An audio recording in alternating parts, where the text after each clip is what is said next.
ስለ ነገ አትጨነቁ፣ ነገ ለራሱ ይጨነቃል፣ ለቀኑ ክፋቱ ይበቃዋል ይላል። በቃ ይሄ የህይወታችን እረፍት የሚሆነን ነገር እኮ ነው። አንቺ ነገ በኋላ እያልሽ ባልሽ ቁጥር ስትረስ ታረጊያለሽ፣ ትጨነቂያለሽ። በተጨነቀ አይምሮ ላይ ደግሞ የፈጣሪ መንፈስ ቤት በኩል ይገባል። ጭንቀት ከሚያመጣቸው ህመሞች መካከል እንዳልሻቸው የተለያየ ከካንሰር ጀምሮ ህመሞች አሉ። ሌላው ግን ጭንቀት ቦርጭን እንደሚያመጣ ምን ያህል ሰው ያውቃል? አንተ ድንጋዩን አንሳልን፣ እኛ ደግሞ ከሞት እንነሳለን ወይም እናስነሳለን እያለ ነውና በጣም አዌክ ልንሆንበት የሚገባው አሁን ላይ ለዲፕሬሽን ሰዎችን እያጋለጠ ጭንቀት ውስጥ እያስገባ ያለ ነገር ይሄ ሶሻል ሚዲያ ነው። ብዙ ጊዜ አይተሽ ከሆነ ስትሬስ በጣም ባደረግሽ ቁጥር ነገሮች ወደ አንቺ ከመምጣታቸው ይልቅ የበለጠ እየተቆጣጠሩ አልፈታ ይሉሻልና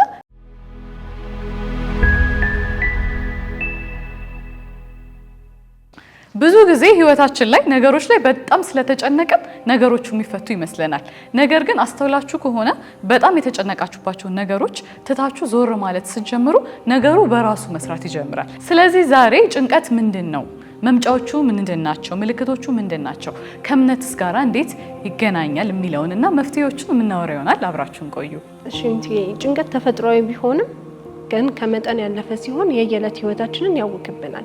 ለነዚህ ደግሞ ምልክቶች አሉት። አንዳንዴ እንደተጨነቅን ራሱ ሳናቀው ግን እዛ ስሜት ውስጥ እንሆናለንና በራሳችን አይምሮ አንዳንዴ ጭንቀትን ወደ ራሳችን እንስበዋለን። ከነዚህ ውስጥ አንዱ ፐርፌክሽኒዝም ፍለጋ ነው። በቃ ነገሮች ጥንቅቅ እንደምንፈልገው እንዳሰብነው በምንፈልገው መንገድ እንዲሆን እንጠብቃለን። ያ ነገር ደግሞ ህይወታችንን የሆነ ውጥረት ውስጥ እንድንገባ፣ አሁን ባለን ነገር እንዳንደሰት፣ በቂ እንደሆነ እንዳይሰማን ያደርገናልና ይሄን ነገር ከወንዶች ይልቅ ሴቶች ላይ በጣም ሞር ይታያል። ለምን ሁሉ ነገር ጥንቅቅ እንድትል እንፈልጋለን። ቤት ውስጥ ምን እንዳይጎል፣ ውጭ ምን እንዳይጎል፣ አለባበሳችን፣ ሁሉ ነገራችን ጥንቅቅ እንዲል እንፈልጋለንና ያ ነገር ግን ሳናስበው ወደ ጭንቀት ወይም ውጥረት ውስጥ እንድንገባ ያደርገናል። ሌላኛው ደግሞ ሁለተኛው ሁሉም ነገር እንደጠበቅ ነው እንዲሆን እንፈልጋለን። ማለት እኛ ባልነው መንገድ ኢንድ ጎል እኮ አለ፣ የምንፈልገው ቦታ አለ። ግን አንዳንዴ መንገዱ እኛ በጠበቅነው መንገድ ብቻ ላይሆን ይችላል። እኛ ግን በምንፈልገው ፍሎው እየሄደ ካልሆነ ውጥረት ውስጥ እንገባለን፣ ጭንቀት ውስጥ እንገባለን። ያ ነገር ደግሞ ከኖርማል ላይፋችን ከማዛባት አልፎ የጤና ችግር እስኪያጋጥመን ድረስ ሊያደርስ ይችላል።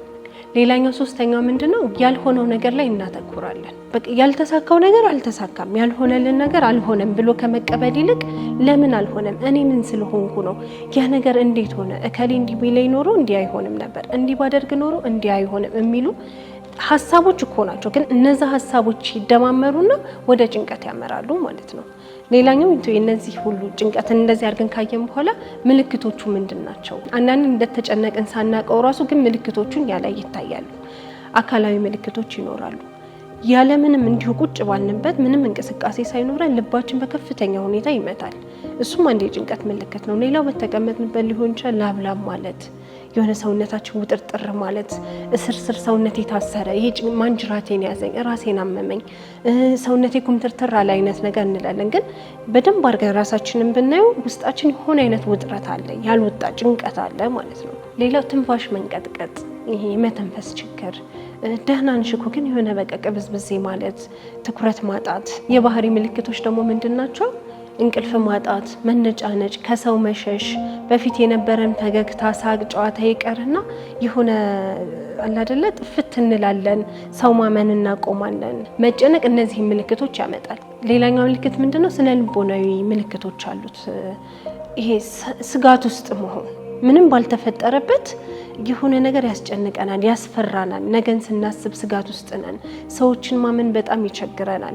እያንዳንዱ ነገር እኛን ሊጎዳ እንደሆነ አይነት ስሜት ይሰማናል። እና እነዚህ ምልክቶች አሉ። ከነዚህ ውስጥ አንዳንዴ የራሳችንን ቼክ ማድረግ አለብን። ጭንቀት ውስጥ ነኝ አይደለሁም ለሚለው። ምክንያቱም እንዳልኩሽ በምን እንደተጨነቅን ሳናቀው አይምሮችን በፈጠራቸው ዳውቶች ምክንያት እነዚህ ምልክቶች ልናሳይ እንችላለን። ከዚህ ጋር ተያይዞ ብዙ ጊዜ ሰዎች መጨነቃቸውን አያውቁም። ነገር ግን በውስጥ መስመር የሚጨነቁት በተለይ አሁን ላይ ያለው ትሬንድ ሶሻል ሚዲያ ነው። ሶሻል ሚዲያን ሰዎች በጣም ባዩ ቁጥር ዲፕ ኢንሳይድ ሳያውቁት የሆነ አይነት ኮምፓሪዝን ስሜት ውስጥ ይገባሉ እና ብዙ ጊዜ ዲፕሬሽን ውስጥ ይገባሉ። ያ ዲፕሬሽን ደግሞ ስትረስ ውስጥ ያጋለጣቸዋል። ያ ከምን የመጣ ነው? ለመወዳደር ባይፈልጉ እንኳን ከልጅነት በፈተና በአሳይመንት ሲወዳደሩ 20 ምናምን ዓመታቸውን እስከ ካምፓስ ሌቭል ድረስ ቆይተዋል እነዚህ ሰዎች። አሁንም ሶሻል ሚዲያን ሲያዩ የሚመጣላቸው ሀሳብ ምንድነው? እኔ የቱ ጋር ነኝ ነው። የተሻለ ሰው አለ ብለው ሲያስቡ ደግሞ የተሻለ ሌላ ይመጣል። በዛ ምክንያት ሳያውቁት ስር የሰደደ ዲፕሬሽን አንዳንድ ሰዎች ይገቡና ዝም ብለው ተጨናቂ ይሆናሉ። በተለይ አሁን ላይ ያለ ወጣት ሪሰርች ላይ እንደተጠናው ከ40% በላይ ያለ ወጣት በዲፕሬሽን ተጠቂ ነው። በምን? በሶሻል ሚዲያ ይመጣ። ይሄ ነገር ምንድነው? አትሊስት ሰዎች ኮንሺየስ መሆን የውድድር ዓለም ውስጥ ዲፕ ኢንሳይድ እንዳሉ አምነው ኢቨን እነዛን ነገሮች ሲያዩ ሊማሩበት ወይም ደግሞ ሊወስዱበት የሚፈልጉትን ወይም ቺል ለማድረግ ከሆነ በማስተዋል ሆኖ ያንን ነገር ማድረግ፣ አለበለዚያ ሰብኮንሺየስሊ አይምሯቸው እየደበደባቸው ያ ኔጌቲቭ ቲንኪንግ ወደ ስትረስ ይወስዳቸዋል። ያ ስትረስ ደግሞ መጥፎ አክሽኖች እንድትወስጂ ያደርግሻል።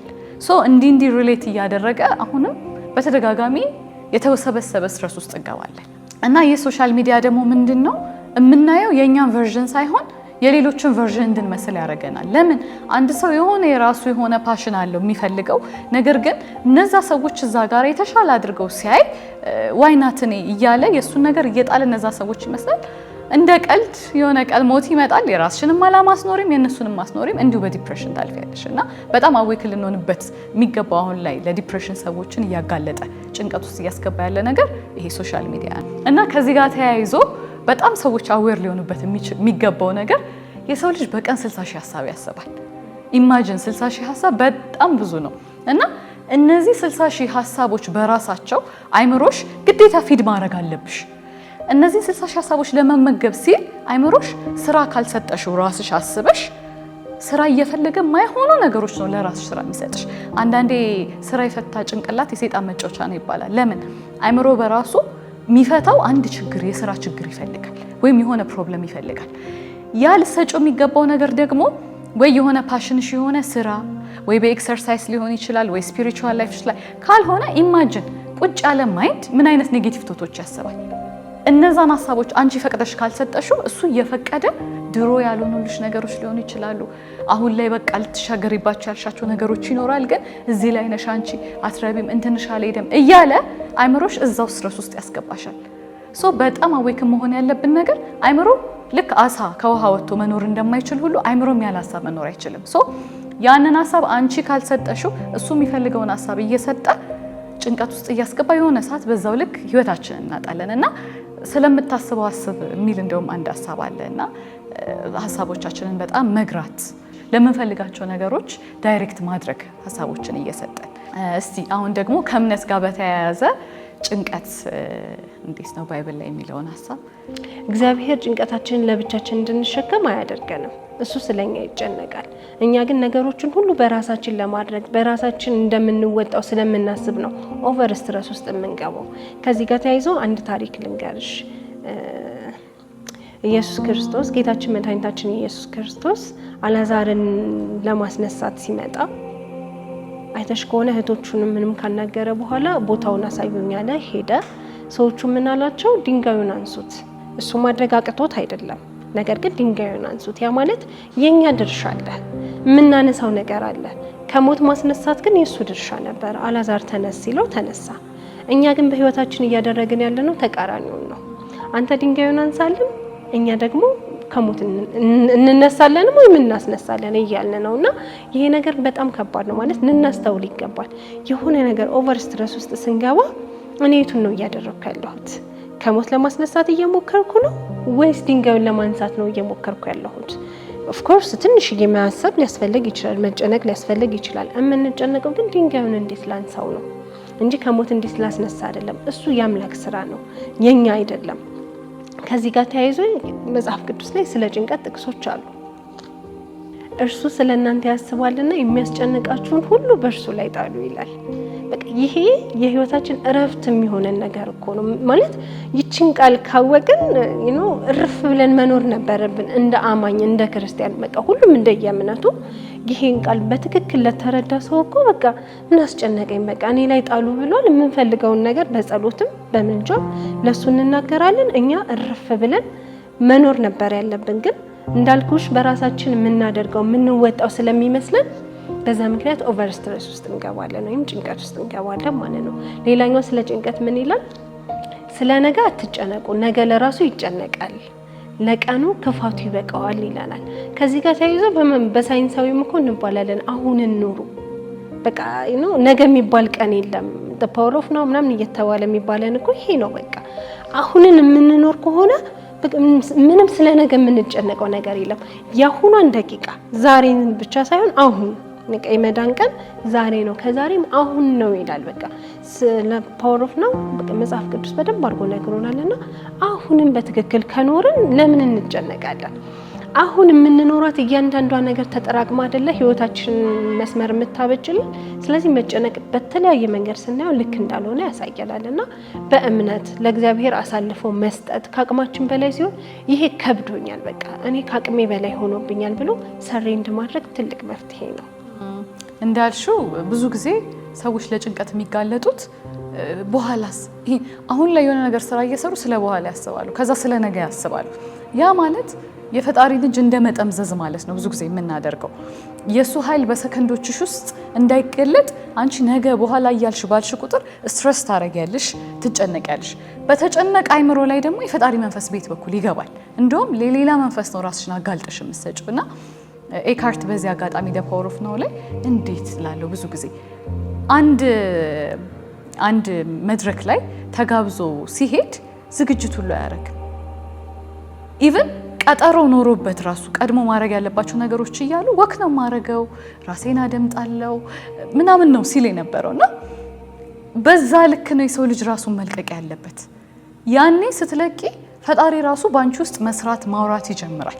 ለምን ብዙ ጊዜ አይተሽ ከሆነ ስትሬስ በጣም ባደረግሽ ቁጥር ነገሮች ወደ አንቺ ከመምጣታቸው ይልቅ የበለጠ እየተቆጣጠሩ አልፈታ ይሉሻልና ደክሞሽ ብለሽ ልክ ሲበቃሽ ልክ ትተሹ ዞር ስትይ ወርክአውት ማድረግ ይጀምራሉ። ይሄ እርግጠኛ ነኝ ተመልካቾችም ሪሌት የሚያደርጉት ነገር ነው፣ ብዙዎቻችን ላይ የሚሰራው ነውና እዛ ሁሉ ሀስል ውስጥ ከመግባታችን በፊት ዋይናት ይሄን ነገር ፕራክቲስ ብናደርገው። ያው የኔም አንድ ችግር ነው እየተለማመድን መቆየት። ሰዎች ብዙ ጊዜ ማሰብና መጨነቅን አንድ አድርገው ይይዙታል። አይተሽ ከሆነ 99% የሚሆነው ህብረተሰብ በጥናት አያስብም። 1% የሆኑት ብቻ ናቸው የሚያስቡት። ይስባል የምናስብ ይመስለናል። ማሰብ ማለት ክላሪቲ ያለው ነገር ነው። የምፈልገው ነገር ምንድን ነው? የዛ ነገር መፍትሄ ምንድን ነው? ፕሮዳክቲቭ ሆኜ ስለዛ ነገር እየተሻገርኩና እያሻሻልኩ ነው ወይ ብለሽ እየገመገምሽ ድርጊቶችን እያደረግሽ ስቴጅ ነው። ጭንቀት ማለት ግን የሚጮህ ድምጽ ነው ዝም ብሎ አይምሮሽ ውስጥ። ይሄ ነገር እንዴት ሊሆን ይችላል? ፍረስትሬሽን፣ ወሪ፣ መፍትሄ የለውም፣ ክላሪቲ የለውም፣ ኢንድጎልም የለውም። ችግሩን እሹሩሩ ማለት ነውና ግልጽ ለማድረግ ማሰብና መጨነቅ ይሄ እንደሆነ ነው ልዩነቱ። ከዚህ ጋር ተያይዞ ምናልባት ለሰው ዊርድ ትንሽ ነገር ሊመስለው ይችላል፣ ግን ራሴ ላይ ያዩሃት ነገር የሆነ እቃ ሲጠፋኝ ቤት ውስጥ በጣም የሚያስፈልገኝ ነገር ሊሆን ይችላል። በጣም እጨነቅና ፈልገውና አጣዋለሁ። ትቼው በቃ ስታርጊው ልክ ስመለስ በጣም በቀላሉ አገኘዋለሁ። ከዛ ምንድነው ይሄ ነገር እላለሁ። ህይወትም ላይ እኮ ይሄ ነው። በጣም እኔ ባዚኜ ተጨንቄ አስቤ ካልኩሌት አድርጌ አውጥቼ አውርጄ ትውት ያረኩት ጊዜ ነገርየው ሲመጣ አገኘዋለሁ። በቃ እንደዚህ ነው ማለት አንዳንድ ነገሮች በጣም ስላከበድናቸውና ስላከበድነው አይደለም። በቃ ለቀቅ አድርገን ቀለል ስናደርጋቸው በቃ ቀለል ብለው ይመጡልናል። የጥብቅ አርገሽ ግን የሆነ ስር አርገሽ ለመያዝ ስትሞክሪ ውጥረት ውስጥ ስትገቢ ግን እንዳልሽው ከመቅረብ ይልቅ ይበልጥ እየራቀሽ ከመሳካት ይልቅ አለመሳካቱ እየጎላ ይሄዳልና ትንሽ የምትመስል ፕራክቲስ ያደረኳት ነገር ይችላል። በዛ ላይ ደግሞ ትንሽ የሚባሉ ነገሮችን ማድረግ በቃ መልካም ይሆኑ ጭንቀቱን ተውት አድርገን ይችን ባደርጋት ህይወቴ ላይ ምን ለውጥ አመጣለሁ ከማለት ይልቅ ትንሽ የሚመስሉንን ነገሮች መልካም ነገሮች ማድረግ ከጭንቀት እየራቀን እንድንመጣም ያደርገናል። ከዚህ ጋር ተያይዞ ብዙ ጊዜ ምን ይገርመኛል መሰለሽ፣ እኛ ወንዶችና ሴቶች በጣም ነገር አክራሪ ነን፣ በጣም ተጨናቂ ነን። ነገሮች ኤቭሪ ሊትል ቲንግ ወርክአውት እንዲያደርግ እንፈልጋለን። የወንዶች ተፈጥሮን ደግሞ ካየሽ ቀለል አድርገው ነው ላይፍ የሚኖራት። ኢዚ ነው፣ ሲምፕል እንደሆነ ነው ላይፍ እንትን የሚሉት።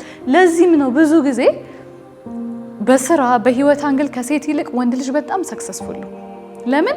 ኦልሞስት እምነት ማለት ነው። ነገሮችን ቀለል ለማድረግ እኮ የምትችይው እንደሚደረግልሽ ማመን ስትችይ ነው። እንደሚደረግልሽ ሳታሚ ስትቀሪ ግን ይሄኛውን ላድርገው ያኛውን ላድርገው ብለሽ በጣም ትወጣጠሪያለሽ። ኤቭሪ ሊትል ቲንግ በራስሽ አቅም ፐርፌክት ዴት ታደርጊያለሽ። እና ይህኛ ወንዶች ከሴትና ሴቶች ጋር ያለ ዲፍረንስ ራሱ ከጭንቀት የሚመጣ ሜንታሊቲ ነውና በስተመጨረሻም መፍትሄዎቹን ስናወራ ደግሞ የመጀመሪያው ሀሳቦችን ማስተዋል ነው። ህይወት ላይ የምንኖር የሚመስለን ዓለም ውስጥ ነው። እየኖርን ያለነው ግን በገዛ ሀሳቦቻችን ውስጥ ነው። እነዛ ሀሳቦች ናቸው ወደ ውጤት ተቀይረው ያንቺን የወደፊት መንገድ የሚመሩሽ እና አስበሽ ከሆነ ደመ ነፍሳችን በእኛ ውስጥ ያስብብናል። ለምሳሌ ድንገት ቁጭ ብለሽ ሀሳብሽን ማስተዋል ካልቻልሽ የተለያየ ጫጫታ አይምሯችን ውስጥ ይሞላብናል። ቅድም እንዳልኩሽ ነው፣ አይምሮ ሀሳብ ይፈልጋል። ያለ ሀሳብ መኖር አይችልም። ያውም 60 ሺህ ሀሳብ በቀን ውስጥ። እነዛን ሀሳቦች ማስተዋል የመጀመሪያው ስቴፕ መፍትሄው። ያንን ማስተዋል ስትጀምሪ የሚጮኸውን ድምፅ ታስቀምጪና ኦኬ ምንድነው ማሰብ ያለብኝ ትጀምሪያለሽ። ለምትፈልጊው ለነገ ፊውቸርሽ ግብአት የሚሆኑሽ ነገሮች ትክክለኛ ነገር ማሰብ ትጀምሪያለሽ። አለበለዚያ ማስተዋል ከሌለ የአይምሮ ሀሳቦች ከልጅነት ጀምሮ በቤተሰብ በኔጌቲቭ ኢነርጂ የሞሉት ናቸው በእኛ ውስጥ የሚያስቡብን። ከዛ ማሰብ ስትፈልጊ እነሱ ናቸው የሚያስቡት። ትክክለኛ አንቺነትሽ አያስብም እና ሀሳብን ስናስተውል ያኔ ትክክለኛ ሀሳቦችን በእኛ ውስጥ ማስረጽ እንጀምራለን። ሀሳብን እንደታፈነ እንፋሎት ብናየው ስሜትን መግለጽ ደግሞ እንደ መውጫ ቀዳዳ ማዘጋጀት። አሁን እንፋሎት በጣም ብታፈኙ እኮ የሆነ ሰዓት መፈንዳቱ አይቀርም፣ ግድ ወይ ማግኘት አለበትና ለዛ ትንሽ የቀዳዳ እንደመስጠት ነው ስሜትን መግለጽ። አለበለዚያ በጣም ከታፈነ ጭንቀትሽ በጣም ከበዛ ሜቢ ሳይኮሲስ ሊሆን ይችላል፣ ሰው የአእምሮ በሽተኛ ይሆናል፣ ኮንጀኒታል የሚባሉ ህመሞች ዲቨሎፕ ያደርጋል፣ ኢቭን ካንሰር ሁላ ሊያጋጥመው ይችላል። ምክንያቱም ስሜት ነው። ሰውነታችን ያንን እንትን ለማለት ውስጥ የሚፈጠሩ ነገሮች ለበሽታ ሁላ ያጋልጠናልና ከዛ ይልቅ ስሜትን በቃ መቀበል እና ለምናምነው ሰው መናገር፣ ስሜትን መግለጽ ማለት ጓደኛ ሊሆን ይችላል፣ ቤተሰብ ሊሆን ይችላል፣ የትዳር አጋር ወይ አማካሪም ሊሆን ይችላል። ከብዶኛል፣ ይሄ ነገር በጣም አስጨንቆኛል፣ ከአቅሜ በላይ ሆኗል፣ እንዲህ ነው ስንል ሜቢ በምናወራበት ሰዓት ሁሉ መፍትሄው እየመጣልን ሊመጣ ይችላል። ስሜትን መግለጽ ላይ ደግሞ አንዳንዴ ቁጭ ብሎ መጻፍ ሊሆን ይችላል። ለሰው የማንናገረው ከሆነ እያንዳንዷን ነገር ይቺ ትንሽዬ ናሳነት በደንብ አድርገን ጽፈን ማቃጠል ትልቅ አንድ መፍትሄ ነውና ስሜትን በትክክል በቃ መግለጽ ከብዶኛል፣ አቅቶኛል ከሚፈርዱብን ሰዎች ብቻ ነው መሸሽ ያለብን። ይሄ ደግሞ ያስጨንቃል እንዴ! አንዳንዴ እኛ ራሳችን የሰዎች ህመም መንስኤ እንሆናለን። በዚህ አያይዤ መናገር የምፈልገው ለኛ ቀላል የሆነ ነገር ለሆነ ሰው በቃ ችግሩ ሊሆን ይችላል። ሁሌ በእኛ ጫማ ብቻ ሳይሆን በዛ ሰው ጫማ ሆነን ማዳመጥ አለብን። የሆነ ሰው ጭንቀቱን ሲነግረን ከመፍረድ እንዴት ይሄ ያስጨንቅ እንዴ ከማለት ይልቅ ዝም ብሎ መረዳት፣ መስማት። እኛ ስናቀልበት ወይም ደግሞ ለምን እንደዚህ ታደርጋለህ ስንለው ይሸሽና ብዙ ሰዎች ራሳቸውን ሲያጠፉ አይተናል። የማይሆን ሱስ ውስጥ ሲገቡ አይተናል። ለምን እንዴ ለዚሽ ነገር ቤተሰብ ልጁን ሳይሰማ፣ የትዳር አጋራችንን ሳንረዳ፣ ጓደኞቻችንን ሳንሰማ በጭንቀት ምክንያት እስካሁን ድረስ አተናቸው ሊሆን ይችላል። አሁን ግን እኛም ስንጨነቅ መፍትሄ ፈላጊዎች የምንናገር መሆን አለብን። ሰዎችም ተጨንቀው ሲነግሩን ደግሞ የምንሰማ የምንረዳ ሰዎች መሆን አለብን። አንዱ መፍትሄ ይሄ ነው። ጭንቀት ከሚያመጣቸው ህመሞች መካከል እንዳልሻቸው የተለያየ ከካንሰር ጀምሮ ህመሞች አሉ። ሌላው ግን ጭንቀት ቦርጭን እንደሚያመጣ ምን ያህል ሰው ያውቃል? ብዙ ጊዜ ሰዎች በጣም ሲጨነቁ ሆዳቸው አካባቢ ኮርቲሶል የሚባል ሆርሞን ሪሊዝ ያደርጋል። እሱ ሪሊዝ ሲያደርግ እነዛ ሪሴፕተሮች ፋትን እዛው ጋር ስቶር ያደርጋሉ። ምግብሽ ወደ ሌላ ፓርትሽ በትክክል ተፈጭቶ እንዳይሄድና እዛው እንዲቀመጥ ያውም በፋት መልክ ሆኖ እንዲቀመጥ ነው የሚያደርገውና አይተሽ ከሆነ ብዙ ጊዜ በጣም የሚጨነቅ ሰው በተለይ ወንዶች ብዙ ጊዜ ስትረስ ያደርጋሉ። ምክንያቱም በጣም ሀስለር ናቸው፣ ይሰራሉና ምን ያህሉ ወንድ ቦርጭ አለው እንዳይተሽ ከሆነ ኦፍ ኮርስ ተጨንቀውም እየጠጡ ቦርጭ ያላቸው ሰዎች አሉና ከዚህ ጋር ተያይዞ ጭንቀት ቦርጭ ላይ ማልጠፋ ብሏቸው ለሚቸገሩ ሰዎች አንዱ ትልቁ መንስኤ ነውና ጭንቀትንም ማቆም አንድ ነገር ነው። ሶስተኛው ደግሞ መፍትሄ ምንድነው ለጭንቀት? ማንኛውም ችግር ህይወትሽ ላይ ሲመጣ እዛ ላይ ከመጨነቅ ይልቅ ዋትስ ማይ ኔክስት ሶሉሽን ሁሌ ኤቭሪ ሰከንድ ላይ መጣ አይደል? ዋትስ ማይ ኔክስት ሶሉሽን የሚለው መልመድ። ብዙ ጊዜ ሰዎች በተለይ ትልልቅ ሰዎች አይተሻቸው ከሆነ ችግር መፍታት አይችሉም፣ በጣም ነው የሚከብዳቸው። ችግሩን ይዘው ህይወቴ ላይ እኮ እንዲህ ተፈጥሮ ጨለማ ሆኖብኝ ያ ፓተርን ብዙ ጊዜ ልጆች እያዩ ያድጉና ዝም ብሎ ችግሩን ሲያባብሉ ታያቸዋለሽ። አንለስ አንዳንድ ሰው እድለኛ ሆኖ ወይ እግዚአብሔር አስተምሮት ካልሆነ ወይ ከቤተሰብ አይቶ፣ አንዳንድ ሰው ደግሞ በተፈጥሮ በጣም ቀና አለ። እንዴት ብዬ ልንገርሽ? ችግሮች ሲመጡ ወይናት እያለ ወደ መፍትሄ ወደው የሚሄድና አንዳንዶች ላይ ፓተርን ተገንብቷል ከልጅነት ችግርን ብቻ ታቅፎ ሹሹሹ ማለት። አንዳንድ ሰዎች ደግሞ በጣም ያስደንቁሻል። አንቺ ይሄ ችግሬ ነው የምትዩ ነገር ለነሱ ኤመንት ነው። ገባሻ? እና እዚህ ላይ ያፈጣጠር ችግር የለብንም፣ ያጠቃቀም ነው። ለምሳሌ ሁለት ሰዎችን ብንመለከት ሁለት ሴቶች ናቸው፣ ብሬክ አፕ አድርገዋል። 30 ምናምን ዓመት ላይ ናቸው ልበልሽ። አንደኛዋ በጣም ትጨነቃለች፣ አላገባሁም፣ እድሜ ሄደ፣ እንዲሆንኩ እያለች ያቺ ልጅ ወሬ ላይ ነች። ያንኛዋ ሴት ደግሞ ሶሉሽን ምንድን ነው? ኦኬ እንዴት ራሴን አፕግሬድ ላርግ፣ እንዴት ራሴን ላብቃ፣ በቃ ፈጣሪ ባለው ሰዓት ይሄ ይመጣል፣ ከኔ የሚጠበቀው ምን ላርግ ብላ ስፒሪቹዋሊቲዋ ላይ ሜንታልዋ ላይ ስራዋ ላይ በጣም እየሰራች በሄደች ቁጥር ያ የተወችው ነገር ከዛች ልጅ ይልቅ እንደውም ለዚች ልጅ ሀፕን ያደርጋልና ባይ ፓተርን ከካልቸር ምን ለምዶብናል? በጣም ተጨነቁና ይሆናል ነው፣ በጣም ተትረፈረፊና ይሆናል ነው ሪቨርሱ። ትክክለኛው ሶሉሽን ግን እና ማንኛውም ነገር ሲመጣ ፕሮብሌሙ ምንድነው? ቀጣይ ሶሉሽን እንዴት ልፍታ ማለትና ይህ ነገር ምን ያሳድግልናል መሰለሽ? ይህን ፓተርን አይምሯችን በለመደው ቁጥር ነገም ከባድ ሲቹዌሽን ችግር የሚባል ሲመጣ ሶሉሽን ምንድነው ትያለሽ? ለምን ችግሩ ላይ ታቅፈሹ ቁጫሽ ሹሩራልሽ ምንም አታመጭም። መፍትሄው እኮ አንዳንዴ አንዱ ላይ ይሳካ ይችላል፣ ሁለቱ ላይ ይሳካ ይችላል። ኦኬ ያልሆነ ዋትስ ዘ ኔክስት ማለት። አንዳንዴ ደግሞ ምን አይነት ችግር ህይወትሽ ላይ ይመጣል በመቀበል ማለፍ ያለብሽ። በጣም ከባድ ለምሳሌ በጣም የምትወጂውን ሰው በሀዘን ማጣት፣ ብዙ ሚሊዮን ብር ኢንቨስት ያደረግሽበትን ነገር ሉዝ ማድረግ። እንደዚህ አይነት ችግሮች ሲመጡ ምንድነው መማርበት ብለሽ መቀበል። ካልተቀበልሽው በጣም ያሳብድሻል እንደዚህ አይነት ችግሮች። ለምን ምንም አይነት መፍትሄ የላቸውማ። አስበሽ አውጥተሽ አውርደሽ እንደውም ወደ ራስን ማጥፋት ነው ሊድ የሚያደርጉሽ አንዳንዴ ያ ሀሳብ መፍትሄ ተሰጥቶት ካልሄደና ህይወታችን ላይ የምንፈታቸውን ትንሽ ችግሮች መፍታት፣ የምንቀበላቸውን ደግሞ ችግሮች መቀበል ሶስተኛው መፍትሄ። አራተኛው ደግሞ መፍትሄ ምንድነው? የየቀን ተግባራቶቻችንን ማስተካከል።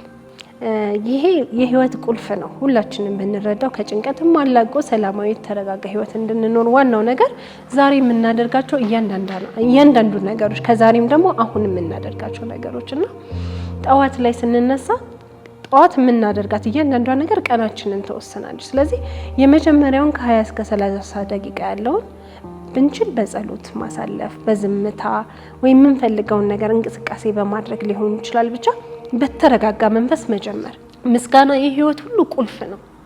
ማመስገን፣ ያልሆነንን ነገር ወደ ጎን ተውት አድርገን የሚያስጨንቀንን ነገር ለጊዜው ለቀቅ አድርገን የሆነችዋን ነገር መንቃታችን እንኳን የምስጋና መንስኤ ነው።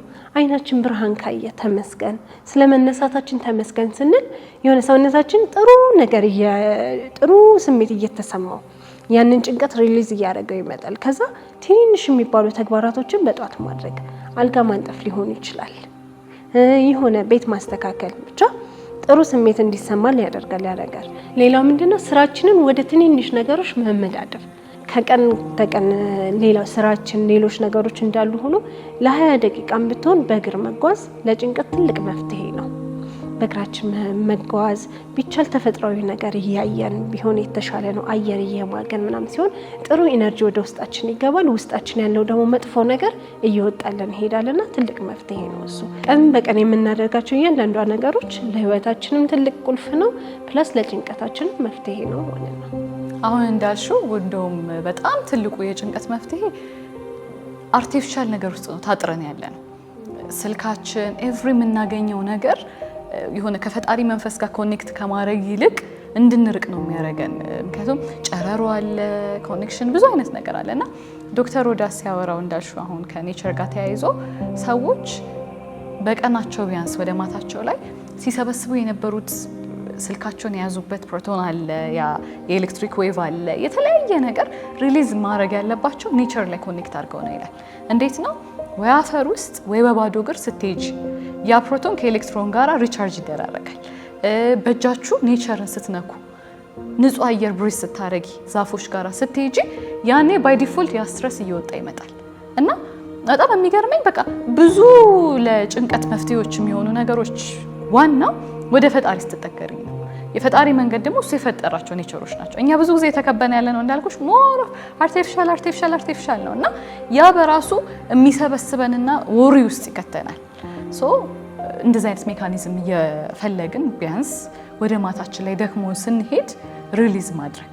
እንደ ማጠቃለያ ደግሞ መዝጋት የምፈልገው ጠቢቡ ሰለሞን ጥበብና ማስተዋልን ፈጣሪውን ጠይቋል።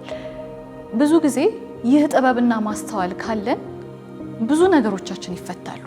ዋና ማስተዋል በራሱ ዘር ናት። ለምን መሰለሽ? ልክ መረጋጋትና ልክ ነገሮችን ማስተዋል ስትጀምሪ ማገናዘብ ትጀምሪያለሽ። በአንቺ ውስጥ ያ የለመዱ ሀሳቦች ያ የለመዱ ትሬንዶች አይደለም የሚያስቡብሽ። ኔጌቲቭ ነገሮቹ የተለያየ ሰብኮንሽስ ማይንዳችን ውስጥ የተሰገሰጉ ነገሮች ሊወጡ ይፈልጋሉ። ልክ ስታስተውይ ግን ክሊር ያደርግልሻል። ስትረስን የሚያመጣ አንዱ ነገር ክላሪቲ ማጣት ነው። ባይዘዌ ትርምስምስምስ ብዙ ነገር ይልብሽና የትኛው ያኛው ስትይ ክላሪቲ ታጫለሽ። ስለዚህ ልክ ማስተዋል ስትጀምሪ አይምሮሽ ልክ እንደ ጆርናሊንግ ምን ሆኜ ነው፣ ለምን እነዚህ የጭንቀት ስሜቶች መጡብኝ፣ ይህን ጭንቀት ስሜት እንዴት ላስተናግረው፣ መፍትሄስ እንዴት ልስጠው ማለት ይጀምራል። እዚህ ምድር ላይ ምንድነው የተማርነው?